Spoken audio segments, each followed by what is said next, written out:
Yan. Ano yan? O, ito yung sunod, mga kababayan. O, ano yung sunod, Ken? O, ito mga kababayan, huwag kayong magalit sa akin. O, bakit?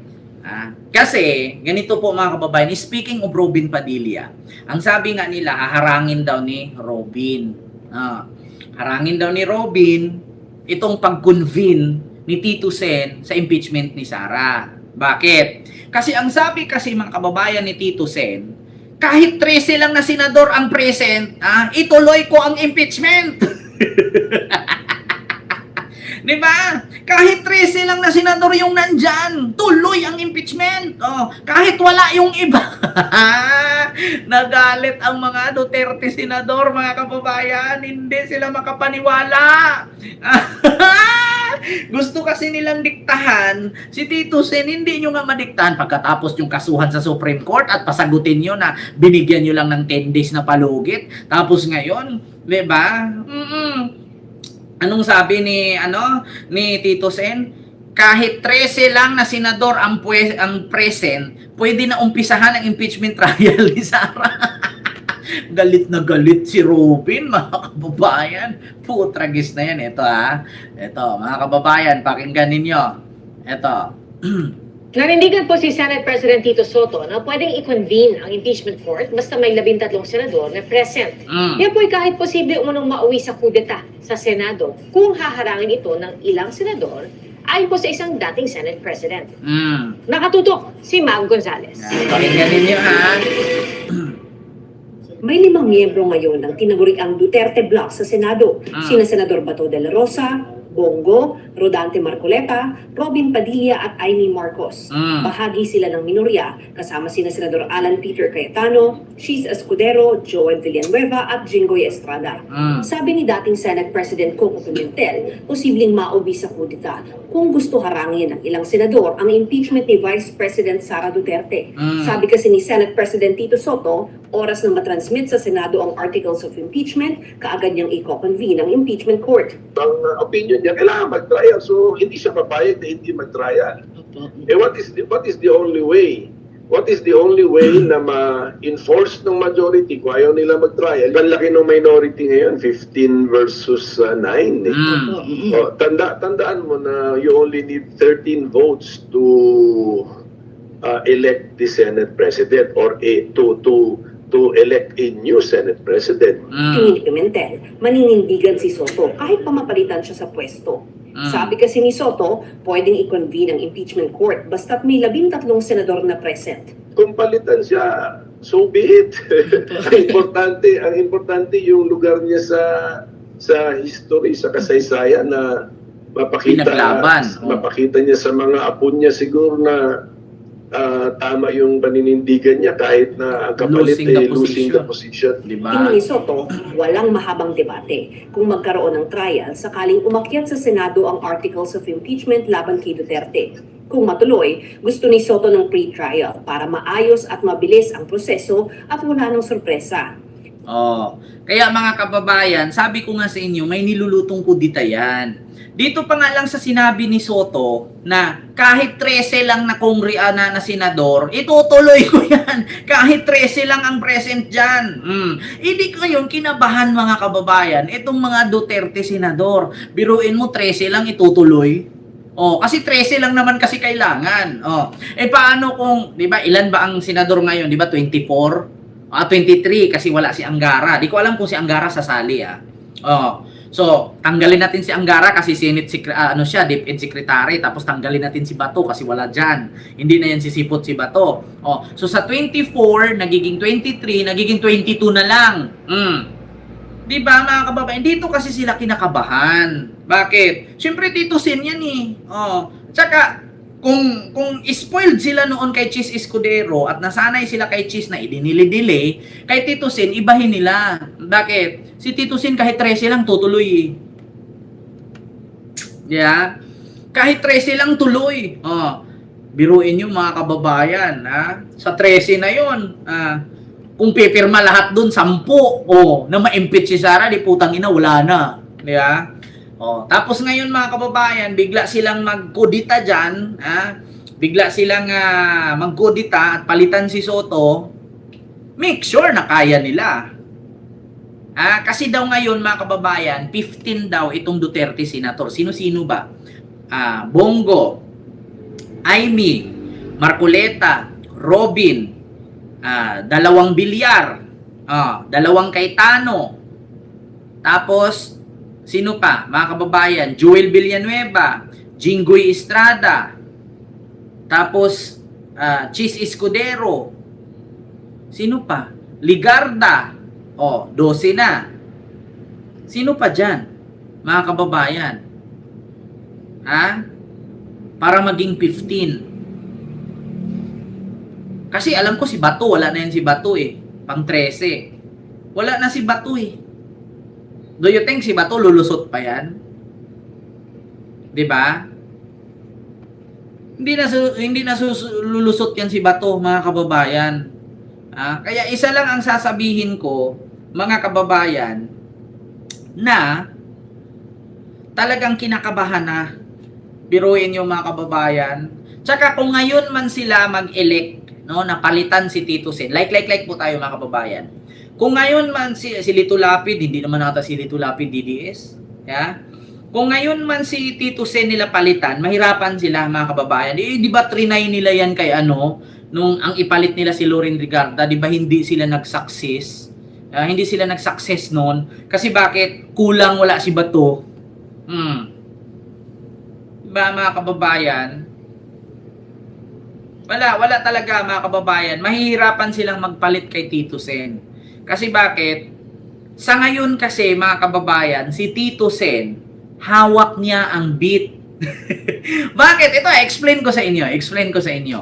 Alam niyo, mahihirapan silang palitan si Tito Sen bilang Senate President. Una, ganito po ang alas na hawak ni Tito Sen sa mga hindi nakakaalam.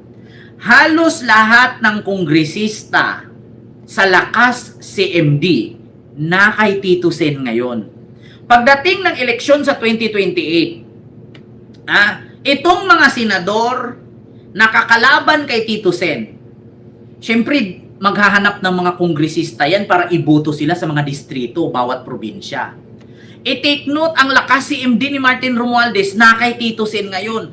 Halos majority ng congressman nasa partido ni Tito Sen na ang coalition, Coalition yata, correct me if I'm wrong.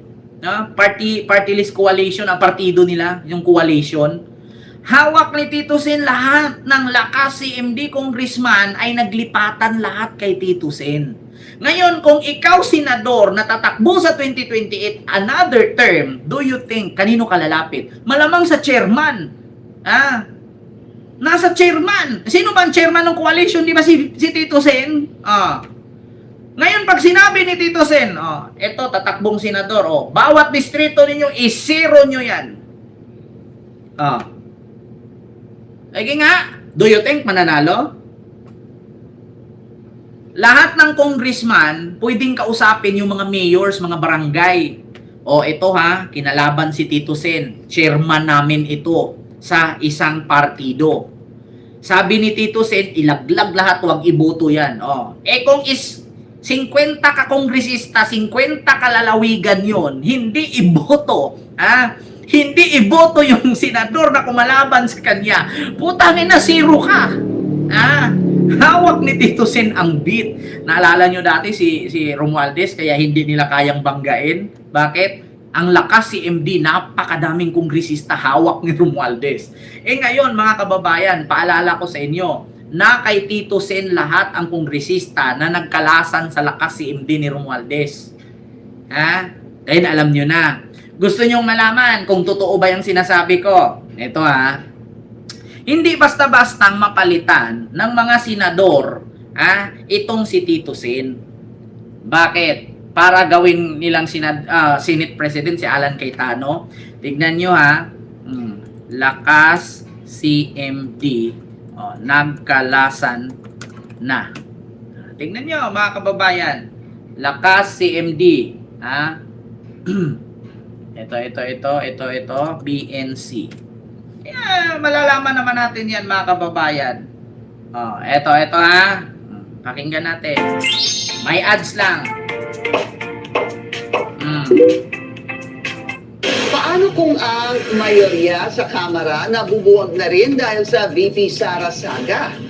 Ayon kasi sa aming source, isa-isa nang nalalaglag ang mga kapartido ni dating House Speaker Martin Romualdez. Nalalaglag ang kapartido ng mga congressman, yung lakas CMD. Kanino lumapit? Kanino lumipat? Ganyan ang political strategy. Hindi basta-bastang banggain ng mga senador si Tito Sen ngayon. Bakit? Kasi lahat ng mga kongresista ni Romualdez sa lakas CMD na kay Tito Sen. Si Tito Sen ang chairman ng coalition ngayon. Sa exclusive agenda report ni Pakinggan Joash ninyo. Malimban. Na kay Tito Sen ang Nagsisimula na umanong kumalas ang mga miyembro ng lakas CMD sa Kongreso. Ayon yan sa isang mapagkakatiwalaang source na may mataas na tungkulin sa Kamara. Umabot sa 100 ang miyembro ng lakas na pinamumunuan ni former House Speaker Martin Romualdez nang matatag ang Marcos Jr. administration. Pero nitong Marso lang, naglipatan sa Partido Federal ng Pilipinas o PFP ang nasa tinatayang 10 miyembro nito. Kabilang na sina Isabela Representative Antonio Albano at si Appropriations Committee Chair Nueva Ecija Representative Mika Swansing. House leaders sa mga kongresistang lumipat sa partido ng Pangulo at ni incumbent Speaker Bogie D na nagbibigay kontrol sa kanila ng marami sa major committees sa Kamara. Ayon sa source, posibleng bumaba pa ang bilang ng lakas members sa mga susunod na buwan. Kasabay ng pag-andar ng impeachment proceedings laban kay VP Sara, lalo na't may shifting daw ngayon sa political alliances habang papalapit ang 2028 elections. Ayon pa sa source, marami sa lakas members ang nais daw ngayong sumali sa Nationalist People's Coalition na pinamumunuan ni Senate President Tito Soto. Di ba? Marami sa lakas si MD ni Romualdez ang gustong sumali sa pinamunuan ng People's Alliance Coalition. Hindi ko alam kung People's Alliance Coalition ba yon, na pinamunuan ni Tito Sen. Halos nandun lahat.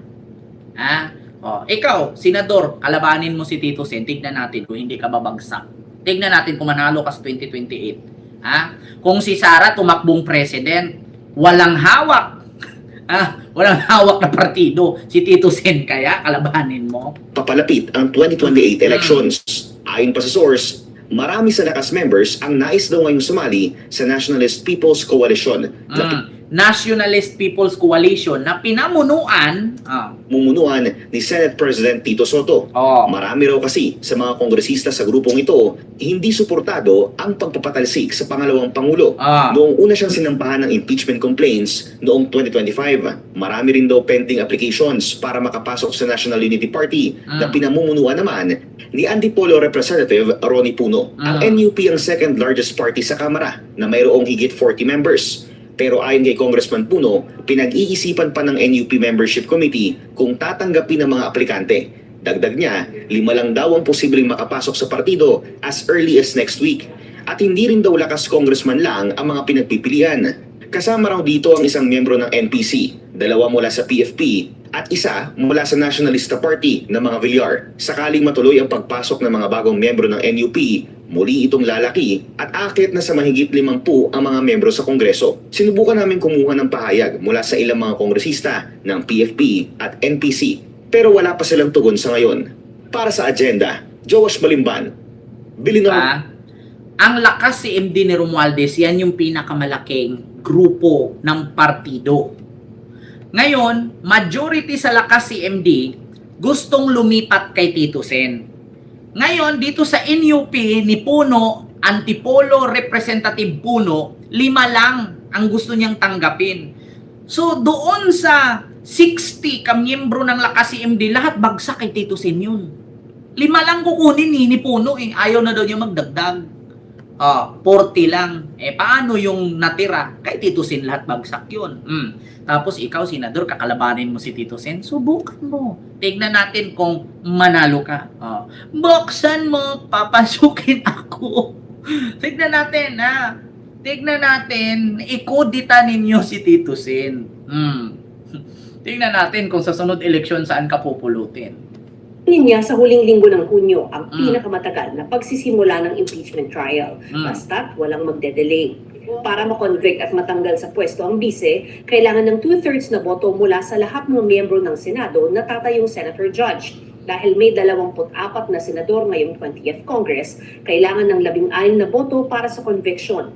Kinukunan din namin ng pahayag si Cayetano pero wala pa siyang tugon. Si De La Rosa, natatayo ring senator judge, wala pa rin pasabi kung papasok na siya. Mav Gonzalez, nakatuto, 24 oras. Si Cayetano nga ayaw magsalita eh. Kasi alam ni Cayetano, tagig lang siya. Hindi siya kaya gawing senador ng mga taga-tagig. O ilan na naman butante sa tagig? Abot ba ng 5 million? Butante sa tagig para maging senador siya? Hindi siya kayang panalunin ng mga taga-tagig. At take note, lahat ng kongresista halos ng lakas CMD na kay Tito Sen. Pag kinalaban mo si Tito Sen, good luck na lang sa'yo sa 2028. Bawi-bawi lang yan eh.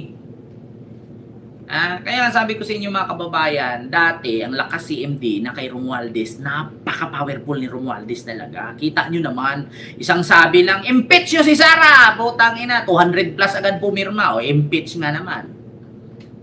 Ngayon, si Tito Sen. Kalabanin nyo. Tignan nyo kung saan kayo pulutin. Mawalan kayo ng karir. Hindi kayo mananalo sa 2028. Di ba mga kababayan? Ako, ano ko lang yan point of view ko lang yan. Point of view ko lang yan. So, yun lang mga kababayan, yung ating reaction sa mga oras na ito.